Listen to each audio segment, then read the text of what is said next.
Greetings from our channel again. It was never intended for the scene that nearly destroyed Indiana Jones to be witnessed. The contentious video, which has been hidden for decades, depicts Indy executing an extremely difficult task. Harrison Ford even pleaded with Spielberg to exclude it. Now, 40 years later, the truth comes to light. Why fans are still clamoring for answers about what actually transpired on that Nazi submarine, and how a $250,000 error led to the largest narrative hole in film history. George Lucas, who grew up enjoying adventure novels, is credited with creating the Indiana Jones plot. He grew up watching vintage action serials from the 1930s and 1940s, in which valiant heroes fought villains, avoided traps, and journeyed to far-flung locales. He aimed to inspire audiences in the present day with the same enthusiasm.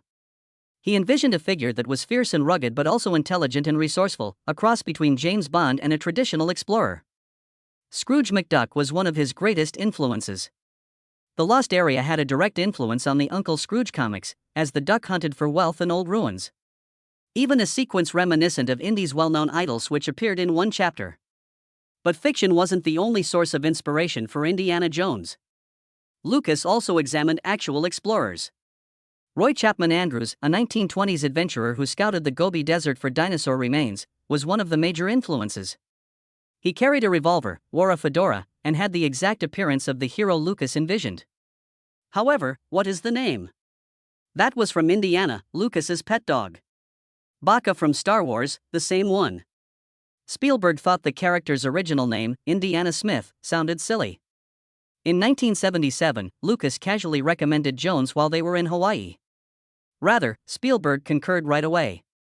In The Last Crusade, years later, they even joked about it when Indiana's father remarked, "We named the dog Indiana." Spielberg had long dreamed of helming a James Bond film. He made 2 attempts in 1977, but the producers rejected him on the grounds that he was too young. While on vacation, he confided with Lucas about his frustration. "I've got something better than Bond," Lucas remarked with a smile. He shared his concept for the adventures of Indiana Smith with Spielberg. Spielberg thought it was fantastic. They dubbed it James Bond without the technology. Spielberg pledged to keep the budget low, and Lucas was granted complete control over sequels as part of their agreement with Paramount. Spielberg filmed Raiders quickly, just 73 days instead of the anticipated 85, in order to save money. In order to save creating more costumes, he utilized Star Wars sets, shot complete sequences in a single day, and kept Indiana in the same attire for the most of the movie.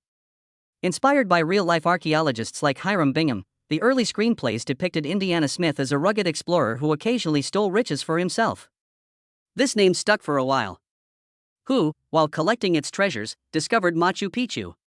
Spielberg was concerned that Indy appeared very self-centered. In addition to pursuing wealth, he wanted the character to be interested in history. Lucas found it appealing that Indy would be a bit of a gunslinger and fire first. Spielberg, however, desired him to be more heroic. They achieved equilibrium. Despite his rugged exterior, Indy would always act morally. Following much discussion, the name was finally changed to Jones. "I merely wanted to make the movie," Lucas jokingly said later. Indiana Jones' casting was a complete disaster. Tom Selleck, the star of Magnum, P.I., was Spielberg's initial pick. Selleck even wore the jacket and headgear for a full-screen test. However, he was forced to leave his TV contract at the last minute because CBS would not let him. Lucas even called the network out of desperation, pleading with them to release Selleck, but they wouldn't. They needed a new lead with just 3 weeks to go before production. Harrison Ford had already portrayed Han Solo, therefore Lucas didn't want him because he was worried that people would always think of him in relation to Star Wars. Spielberg, however, stood up for him. Ford only received $1 million, which is less than half of what Selleck would have received. In one of the most well-known scenes in film history, he also saved production money. Ford was ill with food poisoning and lacked the energy to engage in a lengthy combat with the swordsman during the Cairo sword duel. He simply took out his revolver and shot the man instead. Spielberg saved $150,000 on production costs by incorporating it into the finished movie because he enjoyed it. Spending $20 million on an adventure movie with no assurance of success was not something Paramount wanted to do. The studio's head, Michael Eisner, described it as a B-movie with A-movie expenses. Lucas consented to accept a portion of the earnings rather than receiving payment in full in order to close the agreement. Having recently released the costly failure 1941, Spielberg pledged to exercise additional caution with the budget. To ensure they didn't squander time or money, he storyboarded each scenario. Art made $389 million globally, making it the biggest hit of 1981. Spielberg and Lucas both earned more than $50 million, while Paramount's profit margin shrank to barely 12%. The film demonstrated that successful huge adventure films didn't require enormous budgets. "We made a $40 million film for half the price, and no one noticed," Spielberg subsequently remarked. However, there was a scenario that generated a lot of conversation.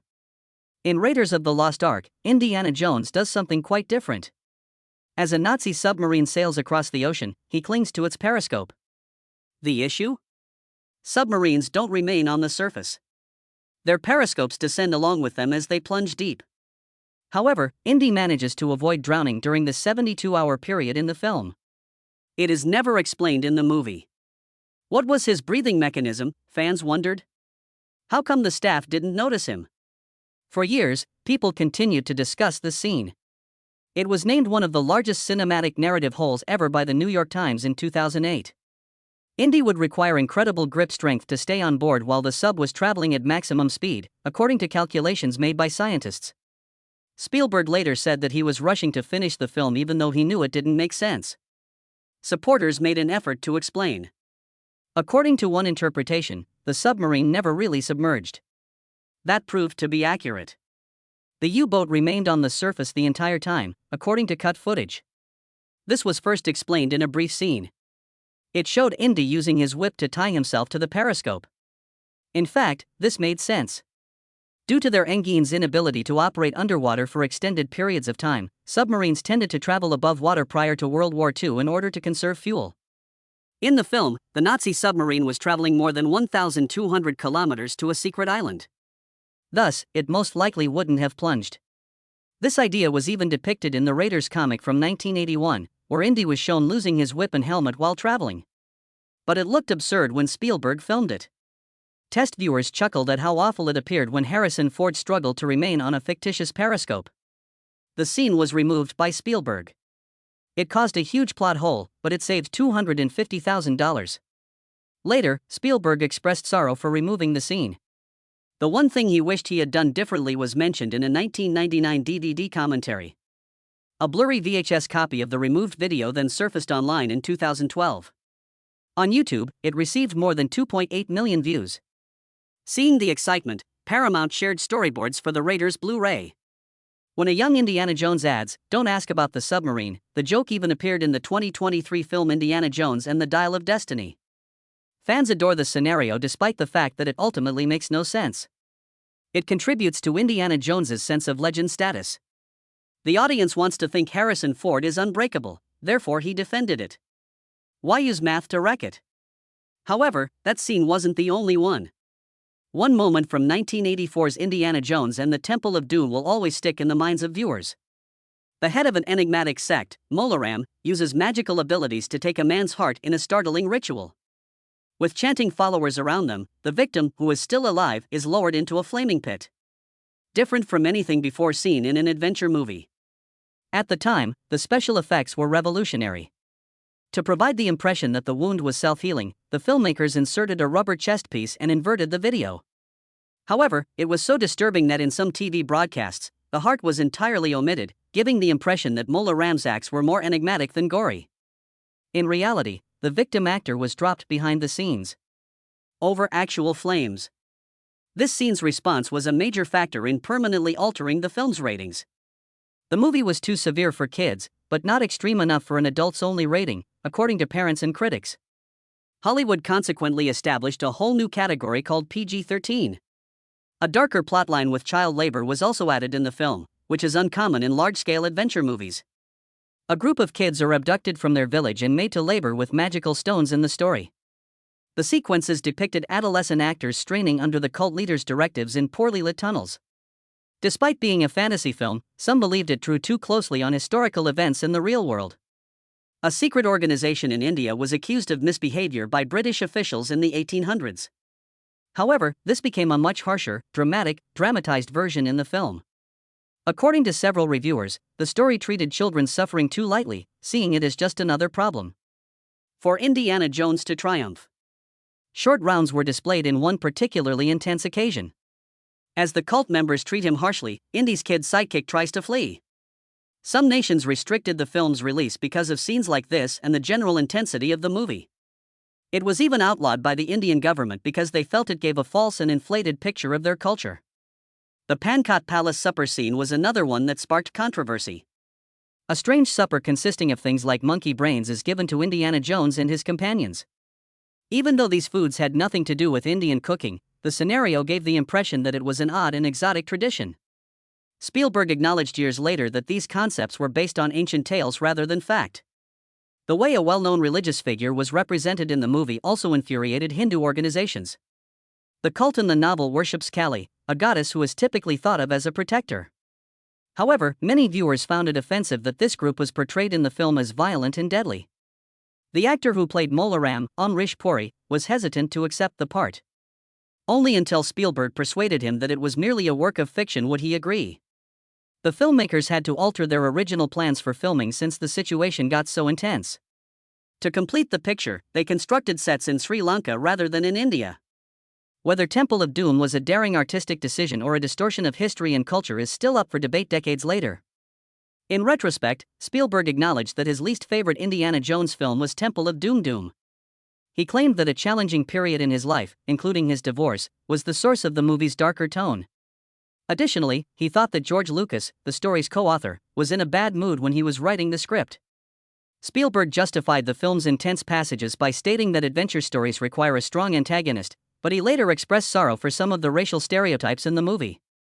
Additionally, he noted that the cult in the film was merely a made-up foe for Indiana Jones to battle and was not intended to be historically true. In the meantime, his soaring battle in Raiders of the Lost Ark was meant to be a large, thrilling sequence. Indiana Jones wasn't going to finish it quickly by drawing a gun. He was initially scheduled to engage in a lengthy, action-packed bout with a skilled swordsman that would last almost 10 minutes. He would defend himself by grabbing the sword in mid-strike, blocking assaults with his whip, and even using items from the market, such as hanging meat. The swordsman was no ordinary criminal.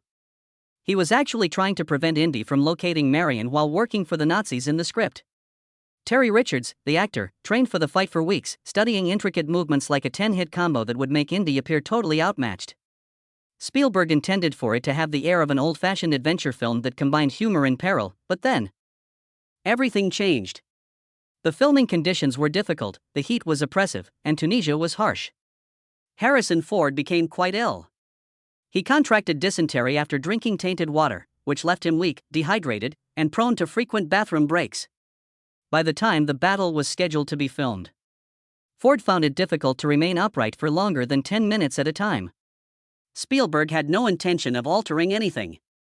Ford was worn out, but the studio had already spent $150,000 getting ready for this battle. He once said, "Why don't we just shoot the guy," while glancing at Spielberg. In the end, that joke changed the course of cinema. One version showed the entire combat, while the other showed Indy simply drawing his rifle and shooting the swordsman. Spielberg fully understood character after seeing both.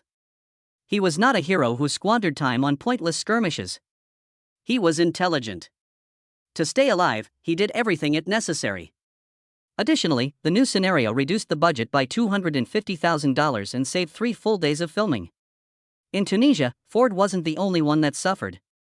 Nearly 80% of the workers and actors fell ill. Douglas Slocum, the film's cinematographer, was even working while connected to N4. Nevertheless, they completed the film in spite of everything. And one of the most well-known scenes in action film history was that brief gunshot. Before Spielberg abandoned the initial fight, some of it was really filmed. Behind-the-scenes video features Terry Richards avoiding the whip by backflipping, Indy swinging from a market stall, and even a humorous scenario in which the swordsman inadvertently cuts through a butcher's meat, causing the butcher to bow in appreciation. Parts of the fight are still in existence, but the entire fight was never included in the film. In one of the 1981 Raiders of the Lost Ark comics, Indy disarms the swordsman rather than shoots him. Additionally, some footage of Ford and Richards practicing the fight was included on the Raiders Blu-ray in 2012. For years, fans have been fixated on this missing scene. A VHS of the rehearsal video was auctioned on eBay in 1999 for $500. A petition signed by 12,000 fans in 2003 called for a film that featured the entire fight. A brief snippet of the deleted scene became viral when the 2012 Blu-ray was released, garnering over 2 million views in a single week. After using AI to clean up the old footage in 2023, there was a renewed debate about whether Spielberg made the correct decision. Some fans even think that Lucasfilm deleted the video to protect Indy's whip-outs, which were more significant in later films. Additionally, there is a sequence in Indiana Jones and the Kingdom of the Crystal Skull that stunned viewers to no end. Hiding in a refrigerator and causing an explosion. When the bomb detonates, the refrigerator is launched into the air and flies for more than a mile before collapsing. Indy crawls out, "All right." Although the incident was short, about 2.5 minutes, the response to it persisted for years. People were shocked by what they had just witnessed. They claimed that it was absurd, far too implausible, and that it made Indiana Jones seem more like a cartoon than the beloved hero. Even the phrase "nuking the fridge" was coined by it.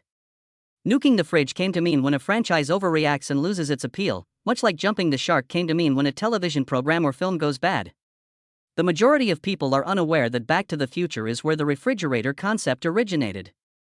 An early 1984 script called for Marty McFly to use a nuclear-powered refrigerator at a Nevada test facility to travel across time. He would have sheltered within a nuclear explosion, just like Indy did, and survived. The future chose to scrap the concept. He feared that children would attempt to climb into refrigerators and become imprisoned. He chose to adopt the concept when he recalled it years later while creating Indiana Jones 4. The scene in the fridge remained largely unchanged despite the shift in the environment. Even the similarities between the two versions can be seen in old Back to the Future storyboards. However, specialists quickly demonstrated that the scenario was utterly unachievable when Indiana Jones 4 was released. Nuclear killed in a number of ways.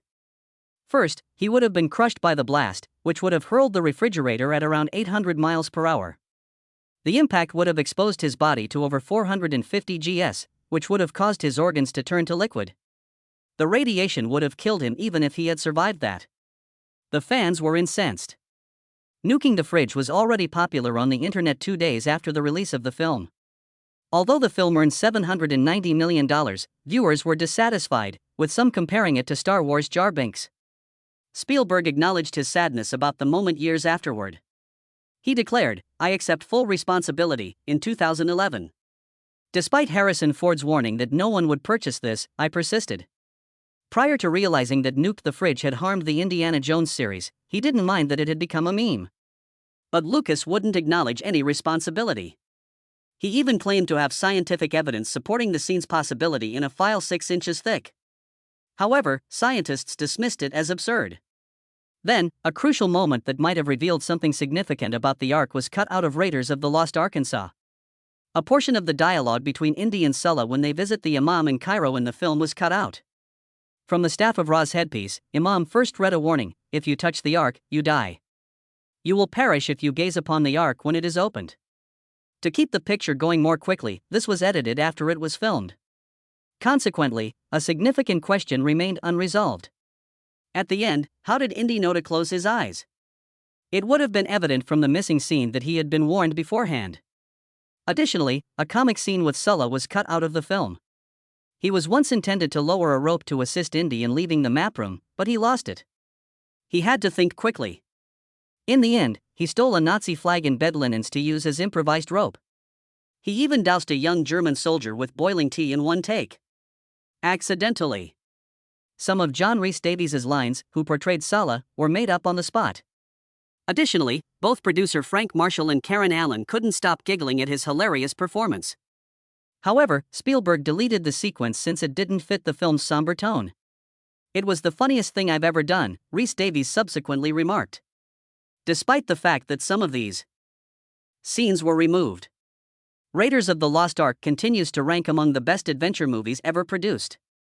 In order to make the final melting faces appear realistic, 17,000 watts and 12 tons of clay were used. In reality, the spectral beings circling were manually sketched and traced over actual dancers to create an eerie movement. Over $1.2 million was spent on the entire sequence, which was a significant sum in 1981. Raiders of the Lost Ark wasn't your typical action film when it was released in 1981. Hollywood was altered. It gave history a sense of excitement. It provided the world with a flawed but unwavering hero.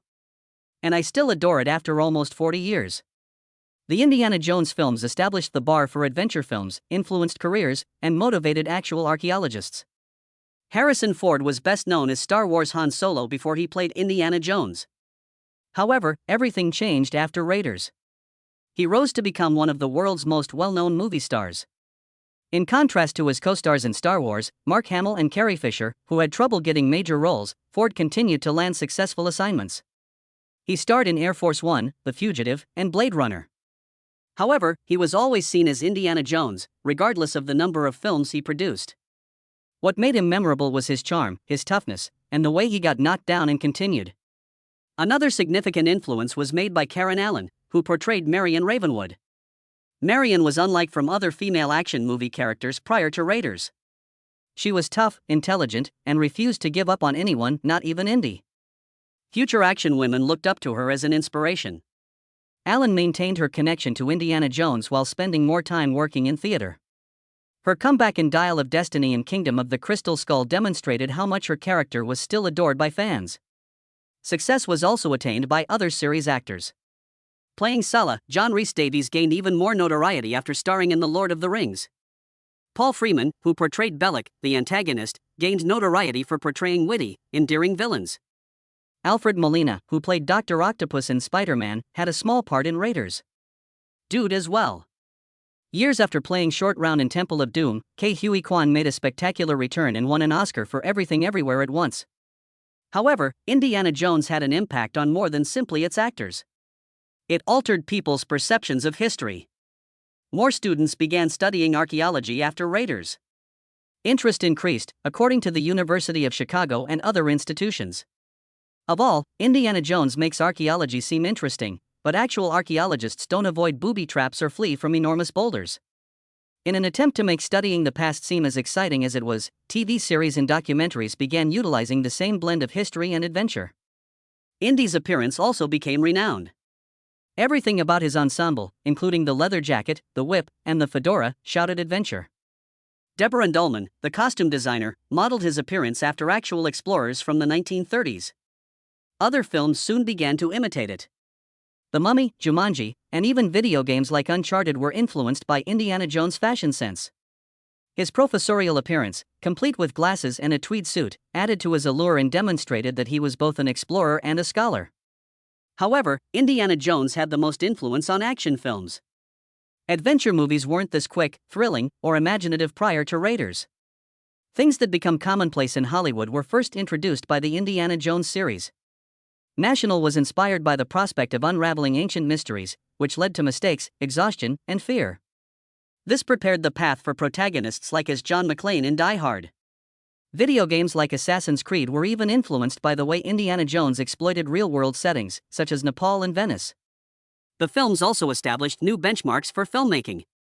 Two of the greatest action scenes ever created are the mining cart scene in Temple of Doom and the enormous boulder chase in Raiders. They felt authentic since they were created using genuine effects rather than computer-generated imagery. The theme music by Stephen Williams rose to fame alongside Star Wars and Jaws, and Spielberg's direction impacted later directors such as J.J. Dial of Destiny was later directed by James Mangold and Abrams. Naturally, there were flaws throughout the series. Temple of Doom received criticism for demeaning Indian culture and employing stereotypes. Fans were offended by Kingdom of the Crystal Skull's strange and inappropriate alien plot. However, even these films were mentioned in relation to Indiana Jones. Oh. Whether you liked them or not, you couldn't ignore them. In popular culture, Indiana Jones is still relevant today. The character is maintained by new video games such as The Great Circle and Indiana Jones. Lego kits and attractions with an Indy theme are still popular. The Indiana Jones effect is a true phenomenon in archaeology. It explains how popular culture may captivate younger generations with the stories of the past. Indy's narrative comes to a close in 2023 with the release of Indiana Jones and the Dial of Destiny. Ford, who is now 80, came back for a final excursion. The movie looked at legacy, aging, and what happens to heroes after their time is over. The farewell was sentimental. Even if Indy's quest is ended, his influence endures. Indiana Jones has been more than just a film franchise for more than 40 years. Careers were launched. History seemed like an adventure because of it. Action movies were permanently altered by it. And it offered the world a hero who, despite everything, never gave up. Adventures are about more than just finding treasure, they're about having guts and curiosity. It's the mileage, honey, not the years, as Indy himself once stated. And the adventure never really ends, no matter how much time goes by.